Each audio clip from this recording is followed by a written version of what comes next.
folks, welcome back to yet another episode of Fresh Juice, an indie game podcast. I'm one of your hosts, Tommy Fresh, and joined, as always, it is... Matty Juice. What is going on, everybody? Episode 81. And for the listeners, it's been weekly. But for us, it's been a little 2-week break there because what were you up to, Tommy? I went on my honeymoon. A delayed honeymoon because we got married right before the holidays. So we figured out we'll wait a little bit and then we can plan out something. We went to Scotland. We were there for 10 days. It was awesome. I don't know if I can get into everything we did, but it was just like every day was so packed. Scotland is so sick. It just is.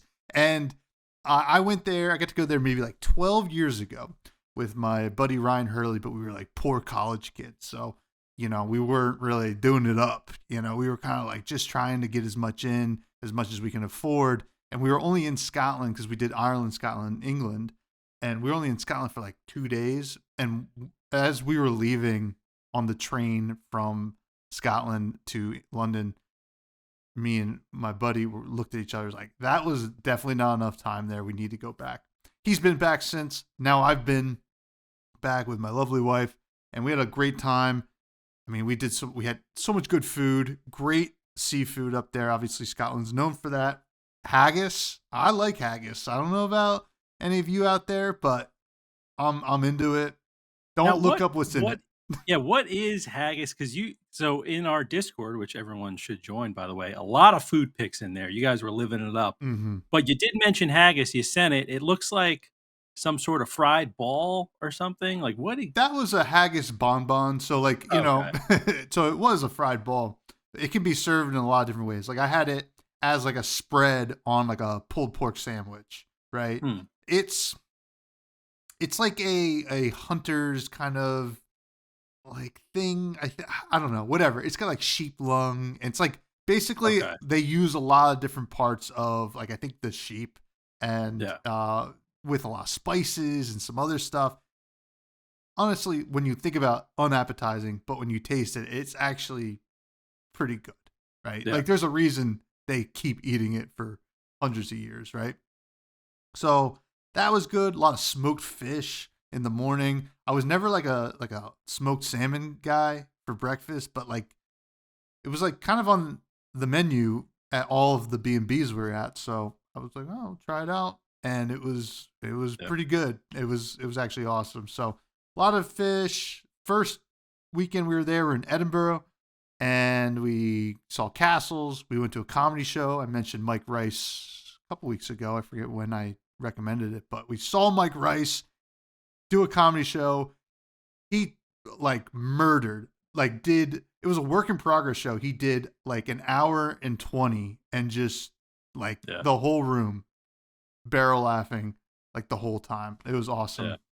What else did we do? We did a lot of hiking, Loch Ness, did that, went to Isle of Skye, a lot of whiskey. I mean, we did so much. It was a great time. I didn't want to come back, but obviously we have work to do, and I also want to let me get a little like philosophical, right? Okay. Bring it all into perspective, right? There's this beautiful thing about Scotland. They have this right to roam. You know what that is? Yep.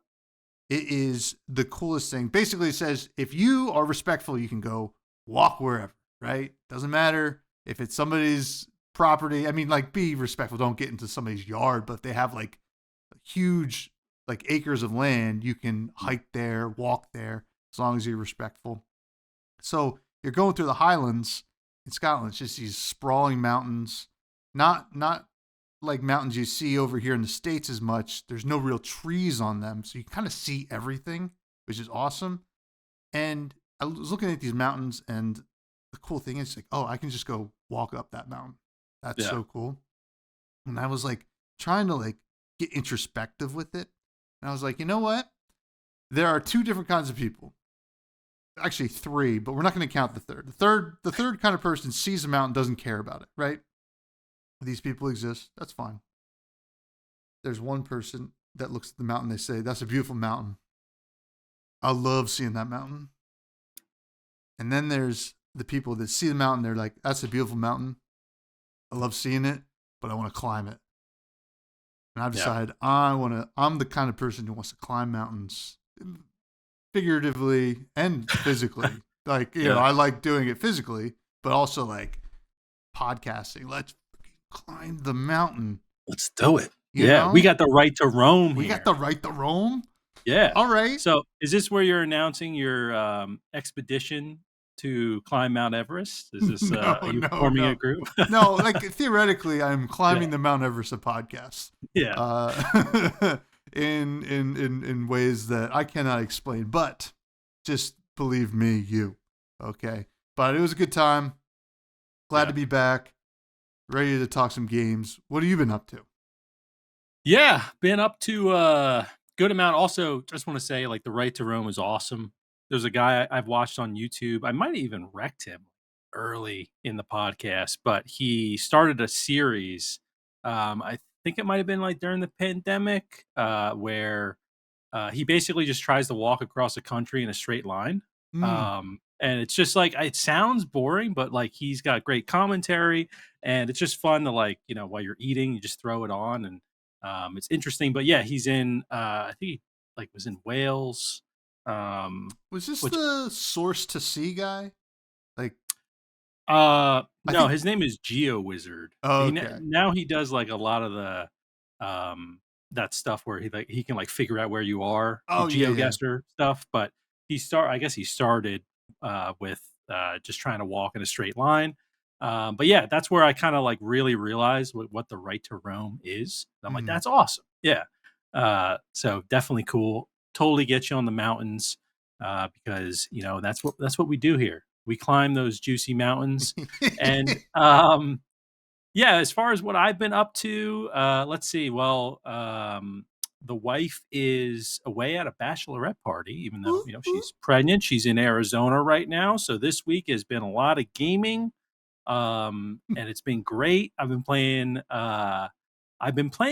Dune Awakening. I can't say anything other than that. That's crazy. I saw.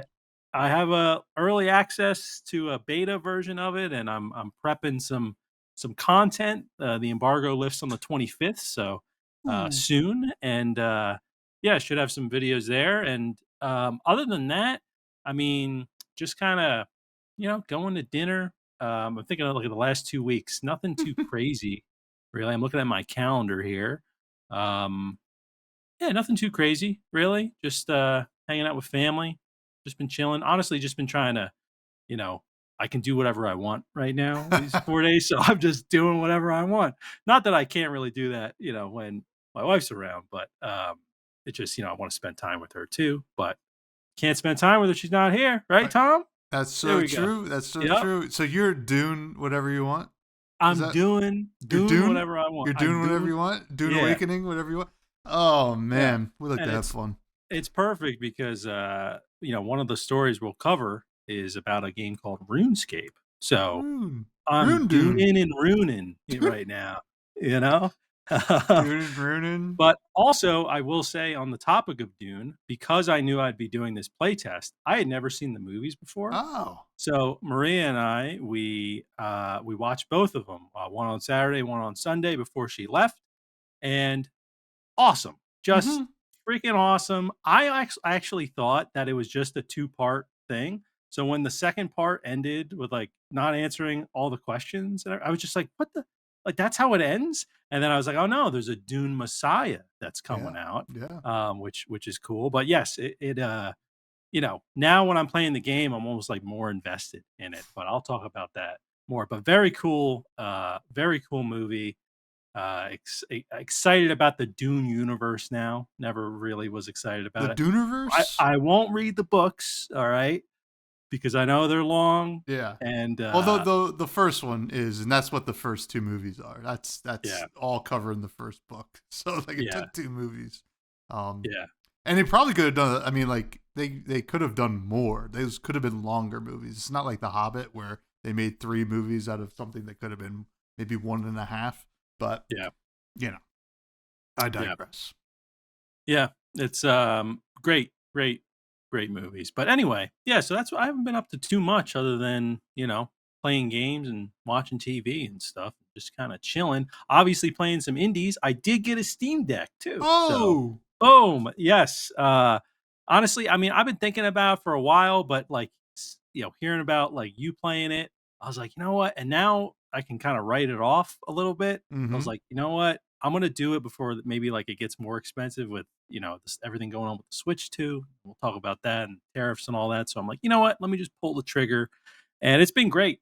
Been just gaming, in every part of the house. So Amen. um, been loving it. But yeah, so that's the updates from my end. A Yeah, little lengthier one here, but it's been a little it's bit. been a So minute. It's been a yeah, minute. yeah. Hey, listen, you're dooning, you're ruining, you're gooning, I'm sure. And we have some news to get to here. Obviously, you already mentioned it. Huge news. We do have a Discord. Please check it out. It's in the show notes below. We're going to be talking about a game called Rogue Loops this week. It's a demo that I played, I think, Next Fest. Or was that Next Fest? Something like that. It was one of the demo fests that we had a bit ago, and it came out, I think, in 1.0. I don't even know if it's in early access. But we're going to be talking about that game. We do have some news. The Triple I Showcase had returned. If you don't know what that is, that was basically a new term, Triple I, as opposed to Triple A. It's just like the cream of the crop indie game kind of showcase, kind of like a direct in a way. And they showed some games. I watched it after the fact, and I wrote down some games that looked cool. Neverway, the first one they showed, looked awesome. Kind of like this. It was the pixel artist from Celeste, as well as I forget who is actually developing it, but it looked pretty sweet. Moonlighter 2, we've seen some of already. Looks sick. Speed Runners 2 looked awesome. I Yeah. thought it was Speed Runers. I'm ruining over here. Dusk Fade looked pretty cool. The Eternal Life of Goldman looked awesome. Into the Fire looked pretty sick as well. Clover Pit. No, I'm Not a Human. Okay. And Voidbreaker. That was just a personal note. You're right. Personal note. I mean, this is like on like my hotel like pad that I had. I was like, Yeah. oh, let me take some notes. Those all look good to me. There was a lot there. We can't go into all of it, but those were some. If anybody checks it out, that we, or at least I thought looked cool. How about yourself? Yeah, honestly, there was a lot of good-looking games during the showcase, which is great. Obviously, some of them we had already heard of before, and we just kind of got some more information about them. One of them was Escape Simulator 2. So that's something that actually came more, fan of the show, and longtime buddy of mine, was mentioning in my stream that it would be something I would be interested in. And obviously, we'll talk a little bit about Blueprints, which seems to be maybe kind of in a similar vein, but Escape Simulator 2 was announced, so might have to check that one out. There was also a new update for Enshrouded that looked kind of cool. Also, it was good to see a little bit more Moonlighter 2, which, the first game was fun, so excited to see kind of what they do with the second game. We also got a little bit more about Outbound, which I know is a pretty hyped game. I think they had a Kickstarter. It's kind of a cozy sort of like you have like a van that you drive around, and I think you like build on the van. It's almost like a cozy kind of survival game, I think, um, which looked pretty cool. And then there was one other game. Just looking at a list here because there was a good amount. There was over 30 games that were announced. Oh yeah, Void Breaker was also Mm-hmm. another one, which is an FPS, and actually, um, Bungie recently announced or showed gameplay for their new game Marathon, which is an old Bungie game, I believe that they're kind of rebooting. And Void Breaker, I saw people on TikTok purposely streaming, I guess, the demo of this game, Void Breaker, since it's like kind of an energetic FPS that kind of almost like has a similar vibe to Marathon, and like the chat was going nuts of like, what is the name of the game? And the guy like wouldn't say it because he knew he was getting views, but Void Breaker looked kind of cool. Kind of I guess a PvE FPS, so might have to check that one out. But yeah, a lot of really cool games. Definitely recommend people look up the recap for Triple I, and I hope they keep doing the showcase too. I think it's great to give a spotlight to some of these developers that maybe can't afford a trailer at one of the bigger conferences. And honestly, this one had a good amount of attention around it anyway, from what I Yeah. saw, viewership wise, which is great. So hopefully that just continues to grow. Yeah, it was pretty neat, and something cool they did after the actual showcases. They kind of had like in depth focuses on some of these games, like Into the Fire. I watched some of that and like what that's about. That seems like a really awesome game that I'm going to be pretty interested in playing. And then Voidbreaker 2, I think that's a solo dev, and the guy was like a effects editor for like film, Yeah. and then made one other game. I forget the name of it, and then has now made Voidbreaker. So pretty cool stuff. Definitely check it out. And you told me about this. I didn't even know it happened until I landed in the United States of America today. RuneScape Dragon Slayer Shadow dropped. What is going on? Yes, it did. So today, actually, which is April 15th, for those who are listening, maybe on the day this comes out, um, today they had an official like live stream for RuneScape, and at the end of it, I guess the CEO of Jagex came on there, and he was. This is literally when I turned the stream on. I put the volume on, and he was just like, "And it's out now." And like I was just like, "What?" And so like the group chat was blowing up. RuneScape Dragon Slayer, for those who don't know, is I guess Jagex's take on a survival game that is based in the RuneScape universe.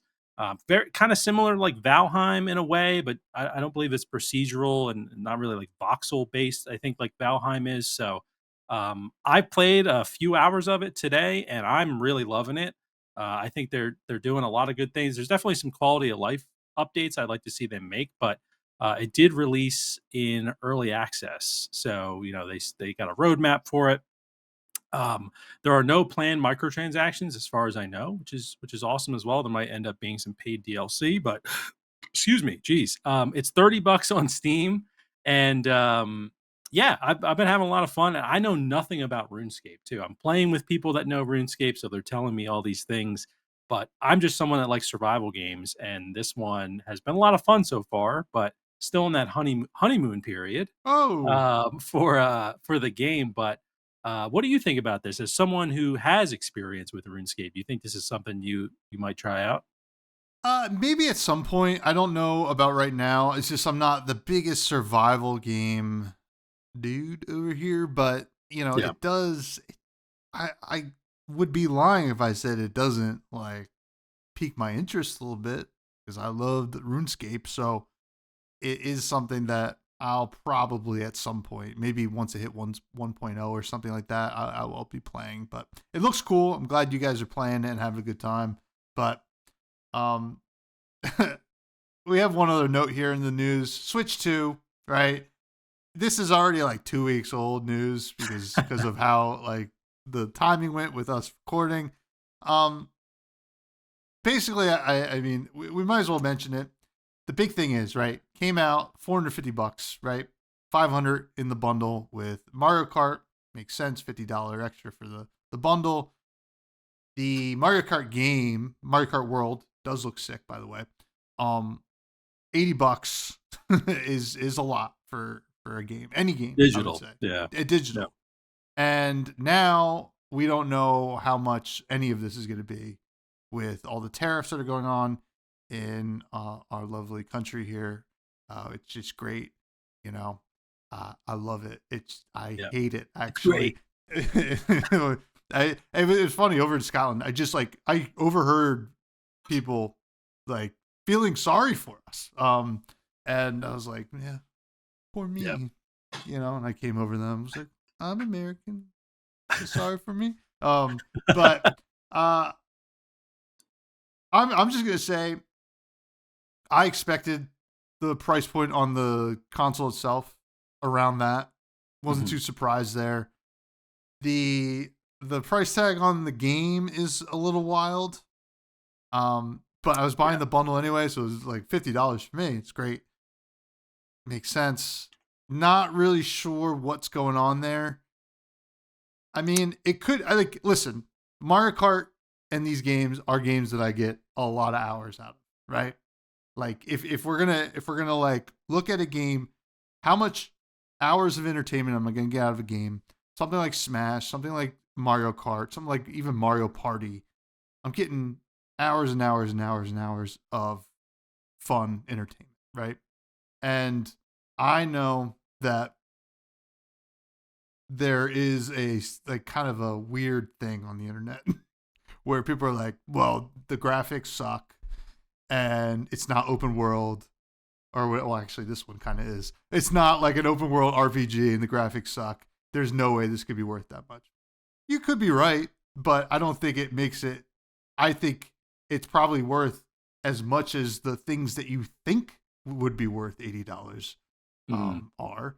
So the conversation around it has been a little weird. I'm not thrilled about it, but also it's Mario Kart. I'm gonna buy it. I'm gonna play it. That's like the weird like. Yeah. What am I gonna like? They have us, and like I mean, I don't. It sucks, but they got us, and maybe this is the Wii U all over again, and I'm one of the only people who has one. I don't care. I still have a lot of fun with that system as well. So who knows? Yeah, it's definitely a interesting conversation. Especially just with everything kind of going on like in the U.S. But if we just look outside of that, I know that I think Doug Bowser came out and said that they're doing like variance pricing, so not every game is going to be listed like how Mario Kart is. Mm-hmm. Apparently he said they look at like how much goes into development and then they base the price off of that. That's fine, but I also do think that, like, Nintendo just prints money regardless, right? Mm-hmm. So, they could have just maybe made like, imagine just making the console 475 or something like that, Mm-hmm. instead of get kinda put a little bit more on the console because people are gonna buy the console. Yeah. And I do think it's very weird. Like, I understand bundling, and that makes sense, but it's very weird that the digital game is $10 cheaper than the physical game. Yeah. That's just confusing, especially for a console like Nintendo where it's very family friendly. There might be parents that go and buy a game at GameStop still, right, for their kid, and they're gonna be like $90, like that seems crazy. And they might not know that it's $80 if you just get it digitally because it's never really been like that before. But interesting enough, I do think that there's been so many a huge ripple effect from this decision from Nintendo, and we'll obviously see how much the console ends up being in the U.S. once pre-orders open up, which apparently is rumored to be the end of April. But who knows if that'll be the case? But interestingly enough, I do think that this puts indie games in such a Oh great yeah. spot, right? Because we talk sometimes about like a $40 indie game is like a high price point, and so we're gonna judge it kind of based on like is this a complete game? I think No Rest for the Wicked might have been in that category if I Yeah. remember. So we kind of view it through a different lens. Now, I mean, if the standard for AAA games and studios as big as Nintendo, where they're doing $80 games, $90 games, and even GTA 6 has been rumored to be $100. Um, it really makes these indie games like, yeah, make them $40, make them $50, and then do we eventually reach a point where indie games that are really premium are $60 price tag, and we think that's a good deal. But I do think that the indie community and the indie devs like really understand value better maybe than these larger companies. It's just I think it really shines a bigger light on indie games, which there already was because of how terrible a year it's been and last year with layoffs and things like Mm-hmm. that in the AAA space. So I really think like all the pieces are falling in place right now for like a huge indie boom, and we're kind of already in one, but I think it's going to get even bigger, and I think we're going to be able to retire soon. So Well, yeah, no, we'll have a lot of work to do, yeah, actually. that's true. Yeah, exactly. But yeah, I just think it's interesting how this is going to directly affect indie games and how people perceive perceive them, which is really cool.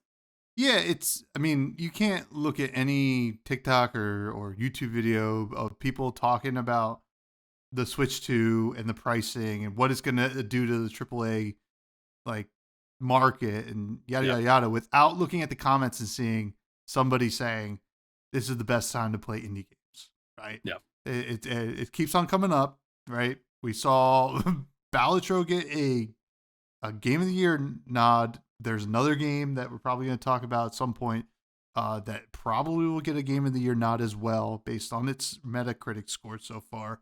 And this could be the turning point. Now, you also brought up the layoffs, and this is something that I haven't seen really brought up. But we talk about these AAA studio layoffs all the time.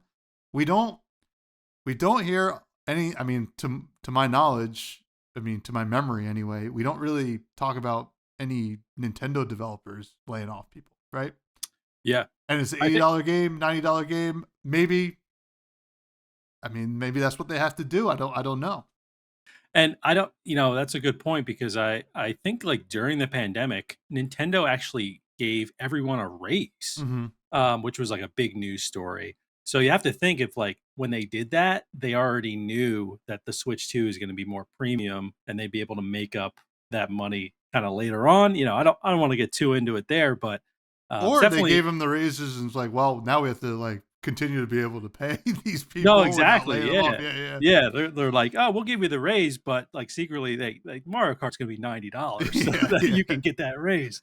I don't, obviously I think there's a lot of variables there, but it is very interesting because Nintendo is always kind of been the company that like, rarely puts their games on sale. So Mm-hmm. now it's like that comes into question as well. Is like, will there ever be a sale for a $90 game? And will it just be $60, which is like what we normally paid? Is that Yeah. really a deal? I don't know. It's very weird because I didn't expect Nintendo to be the first one to take this step. I think that's what's getting people is that they expected maybe Sony to do this or like Mm-hmm. Rockstar with GTA 6, but Nintendo, it seems like odd that they did it first. It's probably, I mean, it's got to be timing, right? I mean, they're the ones coming out, like, they're the first one coming out with the next gen, right?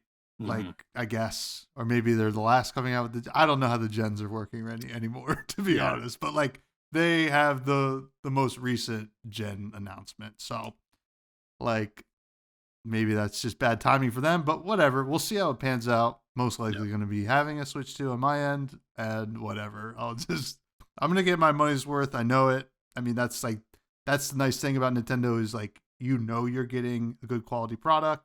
So Yeah. it's the tough thing. Something I know we got to get into rogue loops, but something interesting I saw, I think it was, I'm going to mispronounce his name, Shohei Yoshida. I don't think he's with Nintendo anymore. Mm-hmm. But he came out and said that he was kind of perplexed by what Nintendo had announced because I think this is a really interesting point too, where basically what the Switch 2 is just a better version of the Switch. Mm-hmm. Where if you look at Nintendo's releases, they've always kind of been a little different. Of course, they've done like the Switch Lite and like the Switch OLED and kind of different variations. But when it's a major release, usually it's something like like drastic from the previous major release. Yeah. Like Nintendo 64 to GameCube and GameCube to Wii to Wii U, um, and then obviously the Switch. So it makes you wonder, is that innovation still there on the hardware side? I know they have like they were showing like you can use it as a mouse. I don't know how practical that's going to be. I guess we'll have to see that, but it's just kind of interesting. Like, is this Nintendo saying that they're really satisfied with the form factor of the Switch? I mean, I wouldn't blame them really because it really is something you can build upon, and you see competitors doing similar things. But also, he brought up a good point because yeah, a little part of me was kind of like looking for something weird, Yeah. right? When they Yeah. announced it, like oh, like I wonder what's going to be weird about the next Nintendo console, and it really was just an upgrade from the Switch 2, which is great. But Yoshida, sorry if I'm mispronouncing his name, but he was kind of saying like it almost makes you put everything else under a bigger microscope because you're like, you expected that to happen. And now you're looking at Mario Kart. Now you're looking at like that $10 demo game that they have, Yeah. instead of it being free. Like that's all under the microscope even more. So yeah, just kind of an interesting point from someone that used to work, or sorry, I think he worked for Sony. I think Okay. yeah, I think he used to work for Sony. I don't know. I'm really bad with that sort of stuff. But regardless, very good point. Yeah, I don't know. It's a weird time for Nintendo, but I'll probably just buy a Switch 2 anyway if I get my hands on the bundle. So, Yeah. hey, I mean, what are you forget gonna everything do? we just said. Yeah, I We're mean, like, still buying it. we're I mean, like, we're in a different situation, right? We got to review games, we gotta have the hardware, but I see this as the DS to the 3DS, right? That's which both really successful, like handheld consoles for Nintendo. Maybe they're gonna continue down the Switch line, right? While they develop the big thing, right? For like 5 or 6 years down the road. So we'll see. Yeah. Nonetheless, Rogue Loops. Let's talk. Let's do it. 31 minutes into the episode. That's all right. We're getting to it, folks. We do chapters now, right? We do timestamps. Yeah, we try to. We try to. Hey, listen.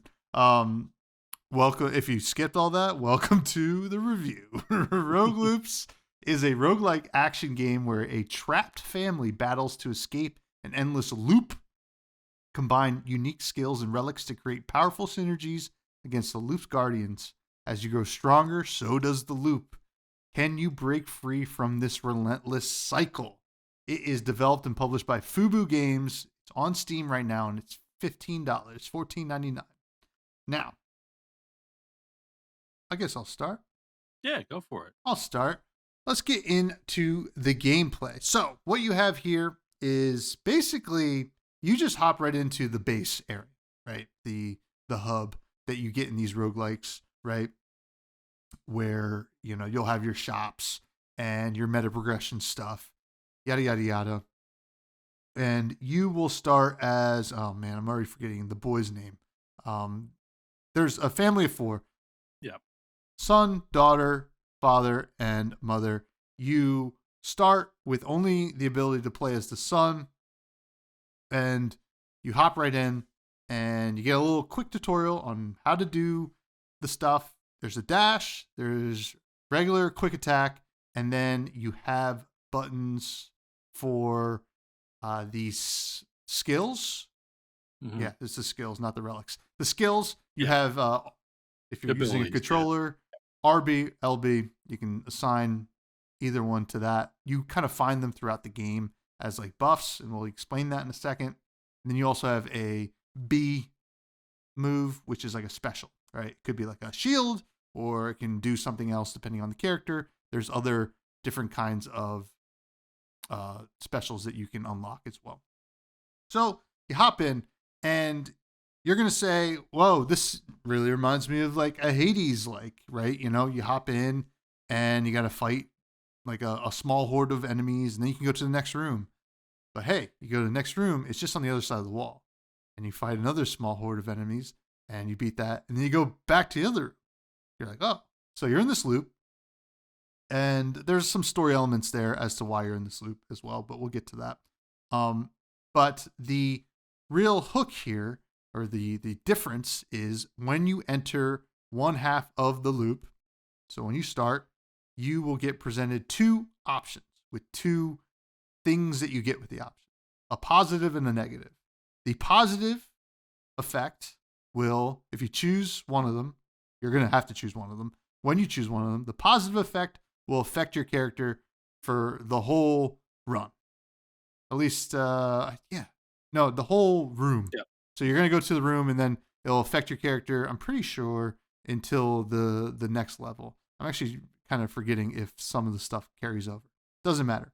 Some stuff does, I know that, but there's some things that will only affect your character in that room, in that certain loop. So you get like a nice buff, right? You get to choose a buff first rather than after, right? Like normally you're like playing these games and you choose a buff after. And you're like, well, why do I get to choose this buff before? Well, you're going to get a negative effect to that side of the room, that side of the loop. And there's going to be a rating to it, 1 to 3 skulls. And when you choose whichever it is, you're going to get the buff. And then that side of the room is going to get that negative effect, whether it's extra enemies or traps or, you know, a random event that will try to deal damage to you, yada, yada, yada. And then those skulls will go to your boss counter. So when you fill up your boss counter, it's 12 skulls. You will be able to go to the boss after you beat that side of the loop. So you're going around and around. It's getting harder and harder because the negative effects stay on that side of the loop throughout the whole run until you get to the boss. So you got to think carefully about what you're choosing, because you could be like, oh yeah, whatever. I can handle this really hard negative effect. No problem. And then you get back to the other side, and then you're like, maybe I can handle another really hard effect. It's getting a little too hard. And then the third time, you're like, even a little bit extra difficulty added is going to make things difficult for you to get through. So that's the gameplay loop. There are skills that you can find at the RB and the LB, as we mentioned. And cool thing about them is when you attack with it, you can charge it up and a little sigil kind of like fills up. And if you let go at the correct time, it will do a perfect move or whatever. I guess, yeah, it's called like a perfect, and it will deal more damage or have a better effect. And then you can find relics, which will be actual buffs for the whole run, not just the room, and it will help you in the boss, the next room, the next boss, yada, yada, yada. And sometimes it will buff certain elemental effects, yada, yada, yada. Cool stuff there. What am I missing? I don't think there's a whole lot. You get through, you go to the boss, you beat the boss, and there's currencies that will help you level up stuff in the hub area after you die, which you will die. I will say, so I brought it on my Steam Deck and I played it on the plane on the way to Scotland. On the way there, I was like right after it came out, so I played an hour on the way. And it was pretty difficult, and it didn't really expand from the demo. I felt, it's like, man, this is like a real grind. I'm kind of getting bored because it's like really hard, and I'm not really making any progress. Mm-hmm. So I was like, I'll revisit it on the in the hotel, one of the hotel rooms at night or something like that. And I kept thinking about it. I was like, that's so weird. And I looked at the store page, and yes, they did update a lot of stuff, and they were listening to people's feedback, which is really great. The devs are quite on it. And they made a huge update where that issue was completely changed, right? So now you have a regular skill tree that's pretty easy to update, actual other vendors in the hub that is pretty cool to kind of like get new abilities, as well as quests for your actual run, where you are going to like find like random items that you got to bring back to this one guy. So found the gameplay like at that point, not like the first iteration, like was kind of too punishing and a little bit stale. But after that, that big update, I grinded like 3 hours on the plane today. And I was unlocking a bunch of stuff, and it was a lot of fun. I was beating the first boss. I was getting to the second boss, and, slowly getting better. Unlocked the other family members, all of them except the mother so far. And that one's cool because you get to unlock them by just completing rooms, which is a nice little like reward for you just playing, and you don't really have to like gather anything in particular. Yeah. So I did like this. I like the kind of balance of trying to make decisions where you're getting a buff and then there's always going to be some downside to it. Like I like being put in that kind of situation, this like risk management in a game like this. It's kind of it's very much like Loop Hero in a lot of ways, where you have to like basically do the same thing, except Loop Hero is more of a deck builder card game kind of thing going on. This is obviously action roguelike. So really like the gameplay. I actually did, and all things said and done, and the movement just was so good, and the controls felt like pretty good. I liked it. I liked it a lot, actually. Yeah, I'm with you. I think the gameplay is a real strong point with the game, and I played it, prior to that update and then after. And honestly, I didn't even realize there was like a major update, but I did realize I started unlocking things easier. So I was like, oh, like I was like, oh, great, I got to the point in the game where I'm unlocking things a lot easier. But it was because of the update. But yeah, no, I think that the idea of the loop is fantastic. Like that you're choosing a buff and debuff when you enter a room. I think it's really interesting that the debuffs have those different skull ratings, and then that feeds into like the boss bar. And once you fill that up, you go fight the boss. Because there were definitely times where I was like, this is the better buff, but I don't want to take 3 skulls right now, and the other buff is still okay, and I only have to take 1 skull when I do that one. So that way I buy a little bit more time, to get ready for the boss. I kinda thought that was, like, an interesting, thing you just have to think about where you don't always wanna take, the 3 skull, debuff. Even if the buff is really great, sometimes it's a better option to just take the other option because you'll be getting less skulls and it just buys you a little bit more time. Specifically because there are some buffs that can heal you, and healing in this, at least from what I played, I actually didn't beat the first boss. I've gotten to them, I think every run, and I just can't beat them. So that's just that's a skill issue on my part. Nothing wrong with the game, for sure. But there were definitely times where I was like, all right, I have kind of low health here and I don't want to go to the boss yet. I want to keep going and see if I can get a buff that heals me, because there's like one of them is a plant that kind of drops a healing thing every time you're in that room. So that's like something that, I just think is an interesting way to, to strategize as you're playing. And then also, I do think they did a good job in terms of, these, at least in the first kind of level, it's not an overly big half of the loop, right? Like you sometimes feel like things are getting pretty hectic, but I did feel that the debuffs didn't make it like overwhelmingly, impossible, because some of the debuffs that you get, it'll say like, puts like explosive barrels everywhere around the room that you're in, or puts like vines down that can like damage you or slow you.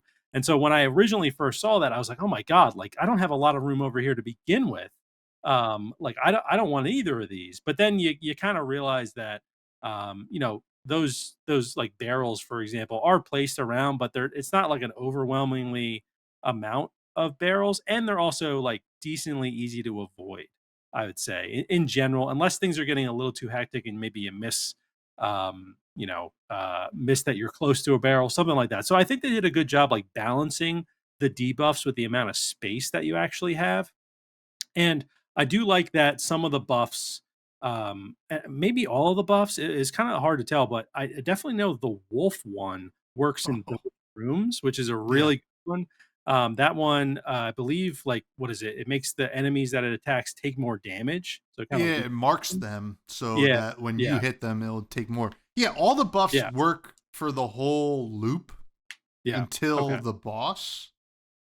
But yeah. But the debuffs stay in the side of the loop that you get them. Yeah. Yeah, so I like that aspect of it. That was like a surprise to me because it's very obvious like that the wolf is working in both rooms. So that's why I'm kind of like pointing that one out. I was like, oh, like this works on both sides. That's like really cool. And then what was interesting also about the boss fights, and I don't know, when I, at least when I got to the first boss over and over again, sometimes it would start with like a different phase of the boss, and then other times it'd be like you'd see the just like the boss itself. Other times it was like these two little things attached to its antennas that you have to fight first, and then the boss comes out. So I thought it was interesting. There was a little variety with like the same boss fight. So, like whether it's starting, I guess, in its phase 2, or I don't really understand like how it works. I think it's like Um, two separate bosses, technically. I okay, think they have two different names, but like they okay, have some similar moves, but yeah. they're Um, like the same like species though, or yeah. something. Yeah. Mm-hmm. So that was interesting as well. And I just think that it has a really, it has a great gameplay loop, Mhm. which is just really satisfying. And I do appreciate that, like, you're getting those buffs at the beginning of the room, because it gives you like a second to think about like how you want to go through this next room. And then some of the abilities that you get as well are a lot of fun. There's some, like, I had like a ricochet electric saw, and then Mhm. you can get like relics that kind of play with like, they buff the damage that like electrified enemies take, and so you can kind of get those synergies, which is really cool. So, yeah, I played it on my Steam Deck, and it's just one of those really easy games to like pick up and just kill some time with, from the gameplay side. It does have a decent amount of challenge to it as well, but I do think that every time I would get to the boss, I was like, I can do this. Like, I just need to like focus. It wasn't anything where I'm like, okay, after I do a certain number of runs, I'll kind of get some of those meta, skills set up so that I'll be stronger for my next run. Kind of like, I almost feel like Sworn almost works like that, where like your character just ends up getting stronger and stronger. Than like the beginning of your runs for Sworn are like pretty easy, um, and then it starts to get harder. In this one, I felt like there was like a good challenge every time I went in, but it always seemed like doable, even right from like my first run. So, yeah, I think the gameplay is interesting. I don't know if there's another game that is this kind of loop that you go through, or has like something similar with like these buffs and debuffs so often. Um, I was trying to think if like this is like truly innovative for rogue loops, or if it's like borrowing this system from somewhere else. But from playing it and from what I know, it seems pretty innovative for this game. So I think it's the gameplay is definitely rewarding, and excited to see what the other characters do. I appreciated that the characters weren't just had like minor changes in abilities. It was actually like, oh, this like the girl you unlock, the daughter, she's like a ranged character with like a bow. So I tend to like the range characters, so I started using her a lot more, and I was like, oh, these runs, I'm playing a lot better using her. So I'm curious to see if they end up like adding more characters to it. I'm curious like what the father and the mother do as well. But yeah, it's just a pretty solid experience overall on the gameplay side for me. Yeah, yeah, and getting to the story, and you mentioned the family. It's about a Yeah. family that's stuck in kind of the eternal, like, underworld, or just like not being able to break this eternal loop. And that's kind of the quest that you're going on, is to kind of get through the loops and to ascend out of this like purgatory basically. Hmm. And I do wish there was a little bit more story going on, because you have this family and we know it exists. There's just maybe some cutscenes would have been nice as well, but you do get a lot of cool characters like in the shop as well. So it's not, there's clearly some world building here. It is a roguelike, so you can't expect too much here. Just not how these kind of games go. But it is neat. I will say the dad is awesome to play with. Just this Cool. like tank. There's just like, it's like a heavy kind of like just using fisticuffs, and it's pretty sick. I don't know what the mom does yet, but I'm getting kind of close to unlocking her. So I'll be excited to do that. So yeah, story wise, it's a cool concept, right? And you mentioned like the loop thing. I will say, South of Midnight available now. South of Midnight. But I will say that what was I saying there? Oh, you mentioned the loop thing. I mean, Loop Hero does do this in a way, Okay. but in a lot, like, it's auto battler. You're placing things. You're trying to not be presented with a buff debuff option every time. You're balancing your debuffs and buffs while things are going in a loop. So there's clearly some inspiration here going on, but it is a super unique kind of way to approach this kind of game, especially like making it make sense with the story as well, where it's this like kind of creepy witchy kind of thing, and The second level, it's like really built cool. Like it feels like you actually are in a different level, which is kind of cool. That can come down to the visuals as well. But story wise, I would have liked a little bit more about the family, I think, Mhm. rather than just like because we have like Children of Morta, right? That's a good family based like action RPG. I think that might be roguelike too. Yeah, I'm pretty sure because I don't know what I'm talking about. And but we get a lot of story in that, and I think this could have easily given us some more. Because the foundation was built, so it's a little bit weird that we didn't get a lot. But it's kind of a nitpick because the gameplay is kind of the star of the show here. Yeah, I'm with you. Like seeing that it was like a family that were playing, I was expecting maybe a little bit more on the story side, but not disappointed. With the lack of kind of story in the game, they do kind of set you up in the beginning, but I didn't get past the first boss either. Maybe there are more cutscenes like after. I know you got to the second boss, but I'm guessing there's not a lot there. So yeah, it would have been nice, but I agree. I don't have a lot of notes on the story, but I agree that like the gameplay's the star of the show for Rogue Loops here. But it also would have been interesting because it's a family of like why like I know you're going through these loops because you're trapped here, but it would be interesting if you were trying to save one of your family members Mm-hmm. somehow and you were trying to like work together. Um, but anyway, that's just ideas from someone who doesn't know anything about game development. So, but yeah, no, the gameplay is definitely the star over the story. Yeah, and visually though, Mm, golly, we gotta talk about these graphics because it looks so cool. You know what it reminds me of, Matt? tell me. I don't. Did you ever play the GameCube game of The Hobbit? That No, I didn't. wasn't a part of any movies. They just made a Hobbit GameCube game, Okay. right? And the people out there, comment if you know what I'm talking about. But it just reminds me of that a little bit in like a more updated way. It has this kind of swirliness to it.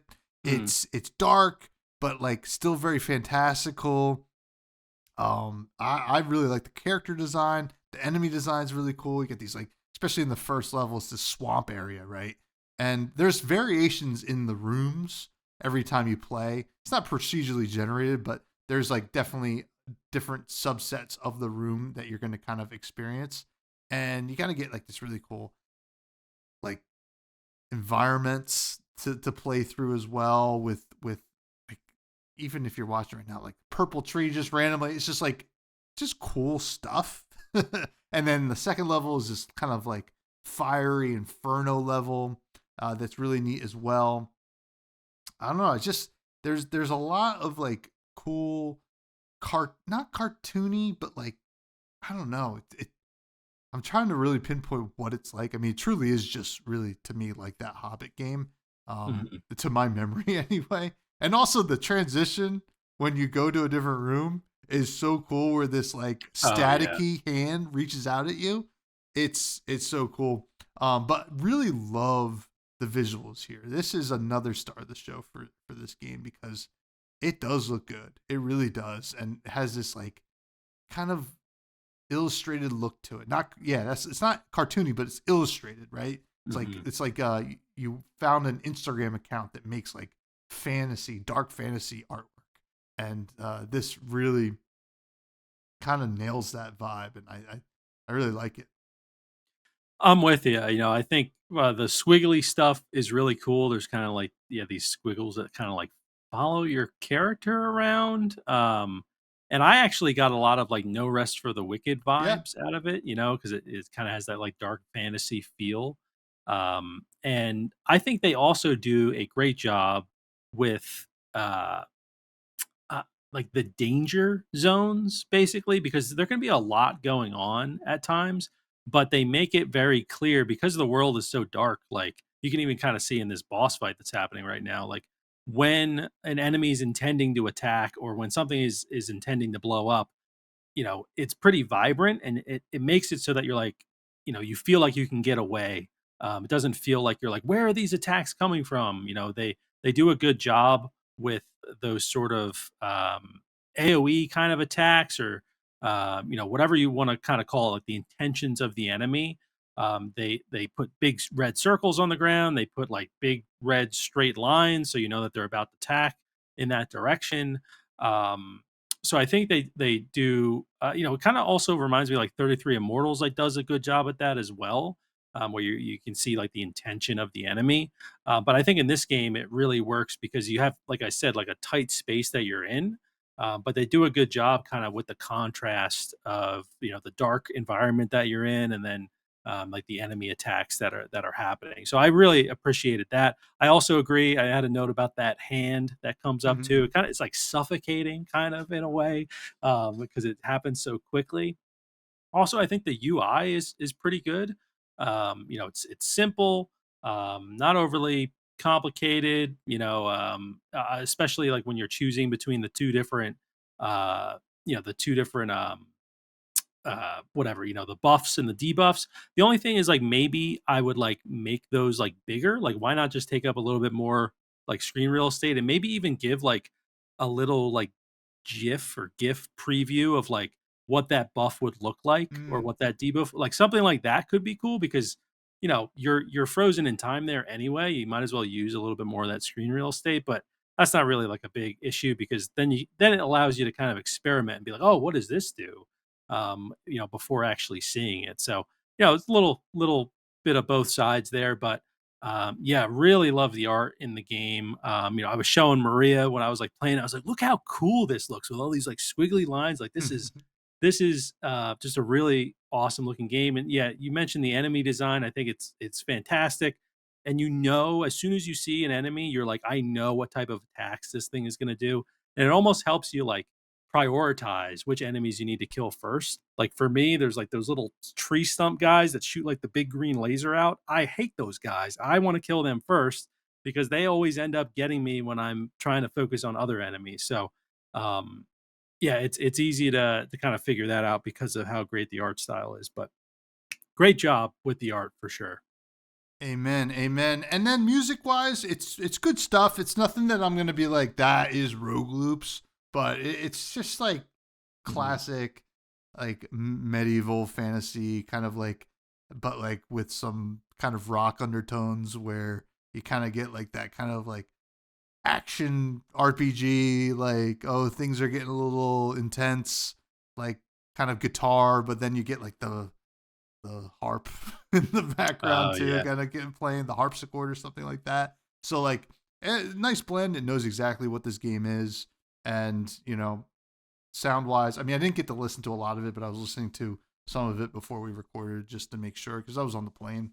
But it sounded good. It nothing like I was like, this sounds like crap or anything like that. So, but I don't have a lot to say about Yeah, I thought it fit well with like how hectic the game can be. I don't have a lot of notes on the sound either. I'm with you where like I wouldn't know it's specifically like Rogue Loops type of music, but I don't think it really needs it, it. Mm-hmm. for a game like this. If there's anything that I kind of noted down where I'd like to see like an improvement is, I don't know, maybe make the enemies have a little bit more interesting noises, like unique to that enemy type, but it's really not anything that I'm, really knocking the game for. It just would be kind of cool because the enemies do look so awesome that, I don't know, add a little bit of character to each of them by having them make a weird noise, or, I know they do make sounds, but making it a little bit more prominent, maybe would be fun. But uh, yeah, I think the music is fine, serves the game well and doesn't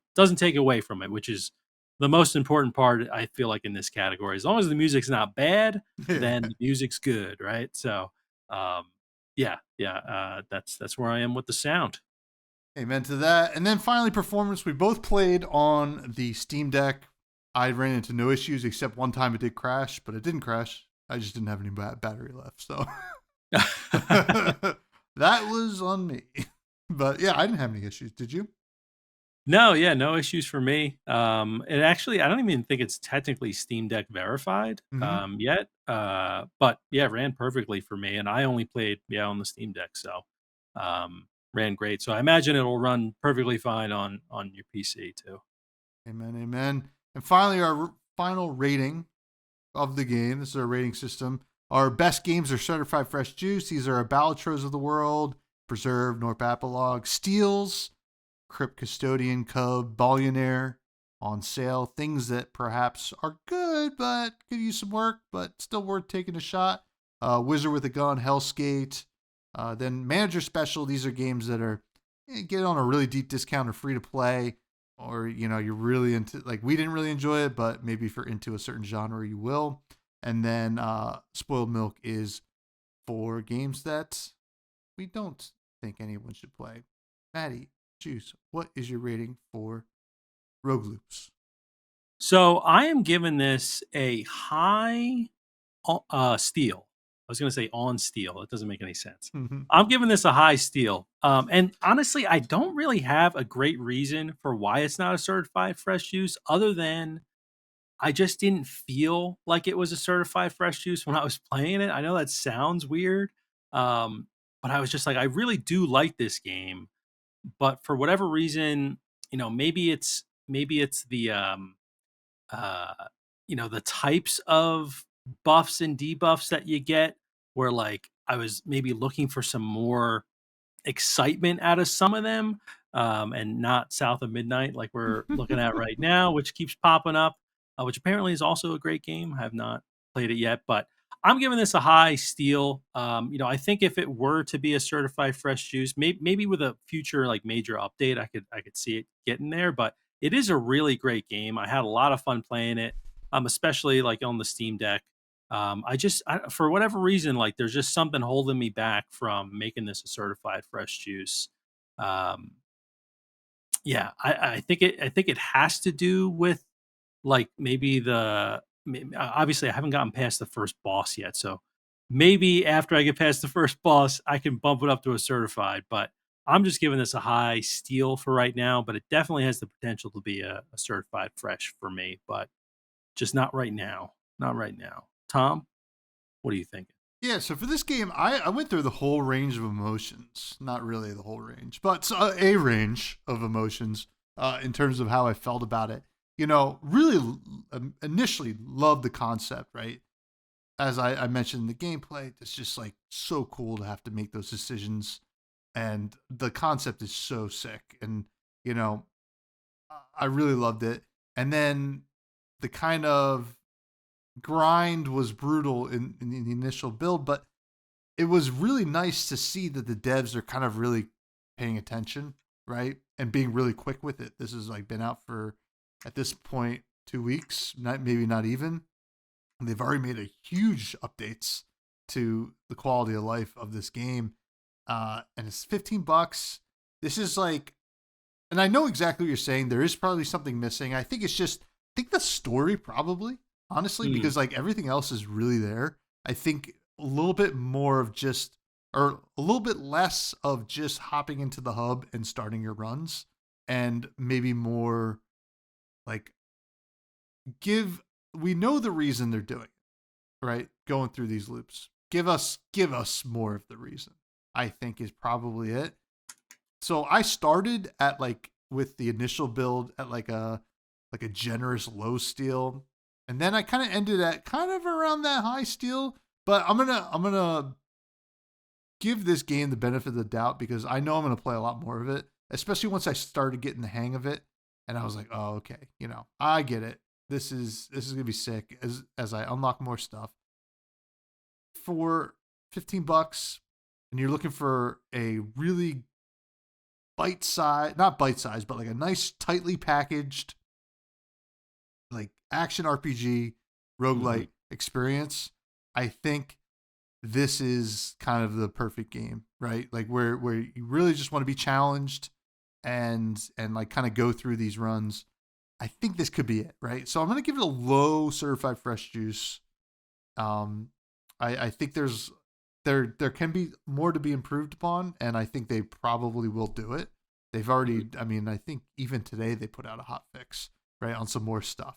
So it's in constant development. I don't know. I'm a fan. It's such a unique game. It's hard for me to come too hard on it. Yeah. Come on. Yeah. Yeah. I'm to get too Come down down on hard it. on it. Come Yeah. down Yeah. hard on it. But Yeah. yes. But that's Rogue Loops. Please let us know what you think if you play it. And tell us in the Discord. That's 3 certified fresh juices in a row for you, Tom. I'm feeling generous, bro. I'm just like, this is it. This is it. Yeah. Also, I like after we put the gameplay on and we reset our our thing, I switched to the other side of the screen. I started on the left. You know, we keep people guessing. That's what we Listen, do. We're crazy like that. But next week we're playing a game called Slime Keep, and then I'm back. And we do have some listener questions. First one comes from Capolo, who asks, you've now recorded more than 3 months in this year, and you've reviewed 13 games. I think at the moment you record this after Tommy's Braveheart excursion. Yes, that was true. Which games that you have reviewed are you still playing? Which games not reviewed are you currently playing? Well, 33 Immortals is probably my most played game of the year that we've reviewed. I'm still doing runs of it, still having a great time playing that game for sure. Sworn also, I was just talking with our friend Bags that he wants to play some more Sworn, so we'll have to do that soon. That's definitely one that I've played more of. Rogue Loops will probably be one that I continue to play more of. Blasphemous as well, which I know I just reviewed. It was kind of a throwback review. Outside of what we've reviewed, I mean, Dragon Wild, RuneScape Dragon Wilds will be a game that I play a good amount of, which is indie. I've also played some Tyrant's Realm, Once Human, I guess technically kind of indie-ish. But yeah, I would say 33 Immortals is like the number one game for me that we reviewed that I'm still playing and plan to continue to play as they make updates. So that's my certified fresh juice of the year so far. Game of the year, I guess you could say, that we've reviewed so far. But we'll see, what else kind of unfolds. But what about you, Tom? Of the games that we've reviewed, I am still playing some Sworn, some 33 Immortals as well. I mean, I obviously been on a 10-day break, but I can't wait to play more 33 Immortals. I actually kind of missed it. I was like, man, I kind of miss playing that every day. Mudborn, I'll probably continue to kind of like, it's a nice one to kind of just hop on and do some cool frog stuff. I'm going to play more Rogue Loops. I'm almost guaranteed to be I want to unlock everything. So that's probably where I'm at on that. And then I'm still playing Balatro and then Flesh and Blood trading card game, the new classic TCG. So that is probably it. I don't know. Have I played anything recently? No, I played games for the podcast, Balatro and Fab mostly. Yeah. Let me see. Every once in a while. Actually, I played some Dredge again recently because it's on mobile. And I was like, let me see how it is on mobile. It's good. How about that?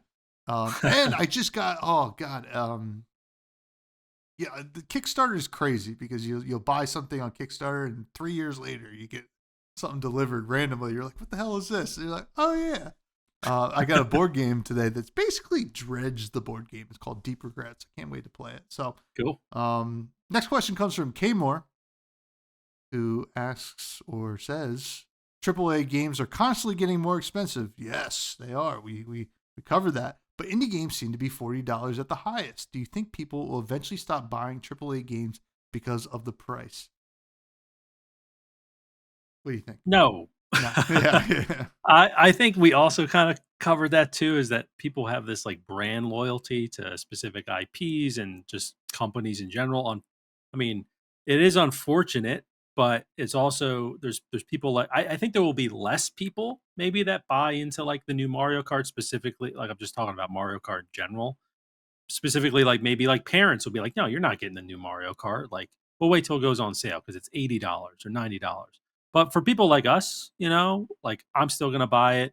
I do think, like we talked about earlier, it does put a big spotlight on indie games because they are cheaper generally. But I don't think that people will eventually stop buying AAA games. I think it's baked into kind of what we grew up with, even like generations after us. I see them like they're in the, I don't know, GTA 5. I just keep bringing up GTA, but like I just think that there's these franchises that can kind of always be milked, if that makes sense. And I think that there's always, yeah. But I think sales maybe will decline, but I don't think it'll ever get to the point where they're going to change the price of a game. It just, from what we've seen historically, I don't think companies are going to be like, oh, we're not going to sell as people always say vote with your wallet, and no one ever does. Yeah. That's what I feel like, or at least not the the majority of people don't do that. So that's what I think. What about you, Tom? Yeah, I think it's easy to kind of fall into the echo chamber like idea where you're like, oh, like this is so expensive and we should all be playing indie games, which we all believe, right? But we kind of all keep similar company. There are just like a whole slew of people that have never even heard of an indie game that will just buy Call of Duty when it comes out and FIFA and whatever, and just that is what they're always going to do, and they're going to be like, oh, this went up $10, whatever, and just buy it, right? And Yep. that's just the reality. But I think more people will look at indie games. The only thing that needs to happen is accessibility. And the way that we get that is more availability on consoles, probably, and then also less early access. I think probably some more 1.0 releases, I guess, would be nice, like just straight up. Yeah. But yeah, I mean, it's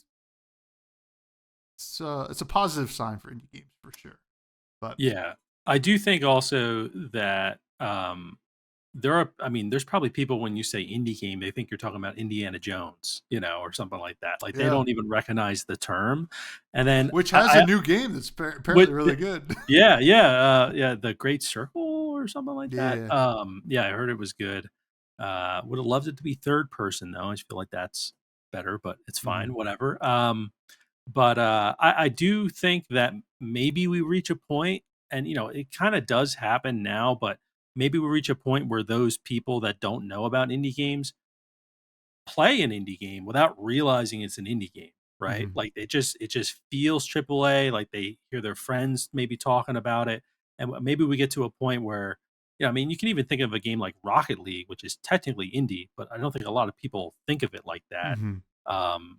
You can maybe get more caliber games like that where it's just like very, hard to tell. And I think moving away from early access is probably, a step in that direction because there's not really major games, right, that come out in early access, I would say generally, other than Hades 2, I guess, but that is indie, but that is a big game. That's going to Uh, be switched to console exclusive on 1.0, right? yeah, yeah, it will. At least probably a timed exclusive, Yeah, I would time imagine. exclusive. But yeah, that's pretty wild. But yeah, good question though, Kmore, because we're definitely in that time where people are thinking about that right now. But Tell your yeah, friends about this podcast and indie games. yeah. Mostly this podcast. We'll tell them what indie games are. We'll do that part for you. How about that? Capola also asked, is Blueprints game of the year? It sure seems like it's gonna be. We haven't played it yet. We're not going to review it probably because we got some games on the docket, and it's also getting a lot of great press anyway. But we do want to play Blueprints. I Yeah. watched gameplay of the demo back when it was like a Next Fest thing, and it looked cool. I'm excited to give it a whirl. I don't know when I'm going to get a chance. I guess it's probably Steam Deck verified. To be honest, just played in Yeah. bed, and it seems like something that the wife would enjoy to kind of watch as well. So Yeah. maybe I'll play it soon. Yeah, I also right before the show, just being honest with everybody, I didn't realize it was a play on words with like blueprint and like blueprints. I was just like, because I never said it out loud. I was like, oh, blueprints. But yeah, it's definitely something I want to play. Kind of came out of nowhere. So usually games like that are ones that I really enjoy. But yeah, definitely want to play it. But I hope it's in the game of the year conversation at least, even if I never play it. just good to see an indie represented in those nominations. Listen, I mean, just take a little page out of Local Thunk's book and release it on mobile around September or Yep. October, and I mean, it could do some serious work and get it involved with Apple Arcade. How about that? Yeah. Arcarp asked, "What is the weirdest glitch you've ever come across?" I mean, I don't know about like honestly, probably the weirdest. I don't know about weirdest, but back when I played a lot of Gears of War, like people would purposely glitch out of like maps and things like that. There were every map you would kind of play online. People knew of these spots where you could jump outside the map and you could kind of see like the entire, skybox that they built and all these weird sort of things. So that was always fun because it just you didn't get banned for it or anything like that. People just did it on purpose. It was almost like part of playing the game. So that was a lot of fun. I wouldn't say it was like weird necessarily. I can't really think of like a weird glitch where I was like, that's so like that is like weird to my core kind of thing. But Mm. what about you, Tommy? Any weird glitches on your side? So my first run of Pokemon Blue, I didn't do the missing I didn't do the missing number glitch, Okay. right? I didn't do it. For Yeah. those who don't know, that was a glitch where basically you can get like unlimited items whenever you want. Usually did on the Master Ball so you can catch whatever you want. And there would be some other weird stuff that would happen if you caught the missing number and eat your game or whatever, eat your save file, stuff like that. But I didn't do it that first run, but I was in Victory Road. If you don't know what Victory Road is, it is the cave in between the Elite Four and Viridian City. And, they have like more powerful Pokemon in there, more powerful trainers, yada, yada, yada. But I ran into a random level 100 Marowak. And I was like, oh my God. And I just used my Master Ball because I hadn't used it yet. And I was like, I'm going to just catch this level. It's like never happened again. And I think Yeah. it was apparently a glitch that sometimes level 100 Pokemon would just show up in Victory Road. So that's the weirdest glitch. It's like the And you first got one I got the level Yeah. 100 Marowak. I was like, Still have it. I was like, what? This is so cool. But That's awesome. thanks for your question, Arcarp. That's going to bring us down to a little place that we like to call ching ching, the rec room, where we recommend something that perhaps isn't an indie game. That's a hard sentence to do. Always trips me up at the end. Yeah. What do you have to recommend? I am recommending honestly, I just put like Steam Deck or handheld gaming. Obviously, I just got the Steam Deck, but um I don't know. I feel like there's also this thing happening right now where people are getting more into handheld gaming because I almost didn't get the Steam Deck. There's like two other companies that make like similar things that people I would always see people say, "Oh, get this one instead." This one, they're like more expensive. One of them's like $1,500, which is crazy. And I wasn't going to spend that kind of money on a handheld gaming device. But I don't know. I think there's rumors of Xbox doing like their own handheld device and maybe like partnering with Valve on that. So I'm just recommending handheld gaming. If you haven't, even if it's on your phone, you're doing an emulator. I know our buddy Bags has been playing through Pokemon on his phone through an emulator. Try it out. If you're looking for something a little fresh, just do a little handheld gaming with something on your phone, something on a Game Boy even. It's a good kind of reset. Even though I'm playing on the Steam Deck and I can play my Steam games, it's just I don't know, there's just something about like not sitting at my computer and being able to like play games and just like taking them anywhere. Like I get more excited about going to places like PAX, right? Or any trip I'm going on. So I don't know. I'm kind of just wrecking like, get back a little bit back into like handheld gaming. If you've been away from it for a while, because there definitely have been some leaps in the industry around handheld gaming. So that's the wreck for me, Tommy. You don't have to tell me twice, brother. I Yeah, love handheld gaming. It yeah, you is do. probably my favorite kind of way to game because if there's one thing about me, I like going to the bathroom and I like gaming at the same time. So, I watched a movie today on the plane that I'm going to recommend called Heretic. It is starring Hugh Grant.